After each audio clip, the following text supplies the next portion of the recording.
ဒီတယောက်မေးထားတဲ့ fibromyalgia ဆိုတာ तू ကရှိတော့ရှိတယ်ရှားတယ်ကွာတလား तू ကလူလက်ဟိုပေါ့လူပြိုပေါက်ရွယ်လို့เนาะဥမာလူပြိုပေါက်ရွယ်20ကနေအသက်45 50အတွင်းမှာ2-4% လောက်ဖြစ်နေတာပေါ့เนาะအဲ့တော့ तू ကအကြောင်းရင်းကဘာလဲဆိုတော့ तू ကအုံနောက်နဲ့အာယုံကြောကနေပြီးတော့ तू က stress တွေများတယ်ပြီးရင် तू sensitive ဖြစ်တာ तू pain ကွာနာတာ तू ကသူ့ရဲ့ဟာတွေကဒီမှာဒီလိုမျိုးခန္ဓာကိုယ်အနှံ့ကိုပြထားတာဥမာကျွန်တော်ဖတ်ပြပြပေါ့เนาะအဲ့တော့ तू ကဘယ်လိုလဲဆိုတော့အုံနောက်က तू ကအခုခေတ်ကလေးတွေအရင်ရေးကြည့်တယ်အေးရေးပြက်တာတွေသိလားနောက်ကျမှအိတ်တာတွေမနှက်ကိုနောက်ကျမှထားတယ်လို့ကတော့အဲ့လိုမျိုးတွေတော့အိတ်ပြောတာမမှန်ဘူးလုံးလား brain fog ဖြစ်တာပေါ့နော်အဲ့မှာခေါင်းတွေကိုက်လာတယ်ပြီးတော့နောက်တစ်ခါ depression တွေရလာတယ်ပြပြကိုက်ခဲတာကွာသိလားအဲ့ကြောင့်မို့တစ်ခါလေညောင်းကိုက်တယ်ဆိုရင် depression နဲ့ဆိုင်တယ်အဲ့ကြောင့်မို့ D4D vitamin D စစ်လိုက်ဆိုတာဒီဟာတွေ fibromyalgia တွေပြောတာအဲ့တော့နောက်တစ်ခါဗာလဲဆိုတော့သူကဒီလက်ရွှာချက်တာတို့ပိုးဝင်လွယ်တာတို့ကိုယ်ခန်းနေတဲ့ခါကျတော့အစာရင်ဦးလန်းချောင်းမှန်မှန်တာတို့ကိုက်တာတို့နာ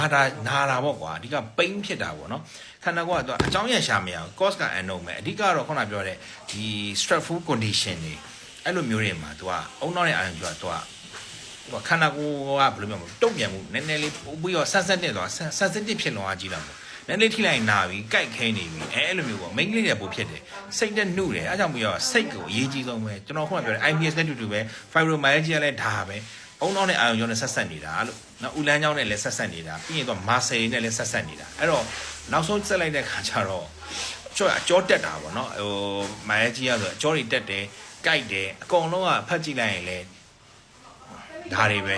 နော်အိမ်ဝဝအိပ်ပါနော်စိတ်ကိုခုန orderly reset ချပါနော်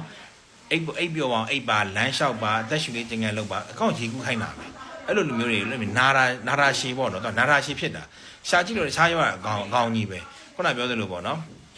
ဟိုကျွန်တော်အမြဲပြော gelocity က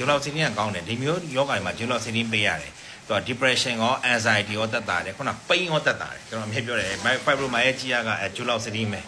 ဒီလောက်စီးမယ် तू ကသူ့ရဲ့ pathophysiology တော့ तू ကခုနပြောလို့မသိဘူးတဲ့ unknown ပဲ तू ခုနပြော sensitive ဖြစ်တာပေါ့နော် तू ကနောက်ဆုံးကျတော့ तू trauma တွေရတယ် physical ရောဟိုပေါ့ဥမာ accidentally ရောဖြစ်တာမျိုး trauma တွေမှာအဲ့လိုမျိုးမှာ emotional stress တွေဒီပြောလို့အဲ့ဒါတွေကနေစင်မှာဒီလိုမျိုးဟိုဖြစ်ကုန်တာပေါ့နော်လူလက်ပိုင်းကိုဒါမထိန်ချုပ်နိုင်ဘူးပေါ့နော်အဲ့ဒါနေစင်ဖြစ်ကုန်တာပေါ့အဲ့တော့ तू ကဘာလဲဆို psychotherapy ယူရတယ် lifestyle ချင်းရတယ်လမ်းလျှောက်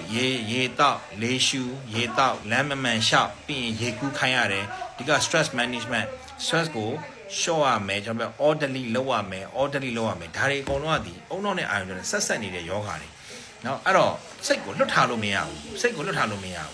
အတွေးတွေများနေမှာပဲအဲ့အတွေးတွေကိုလိုက်သိနေလိုက်တီတွေးလေ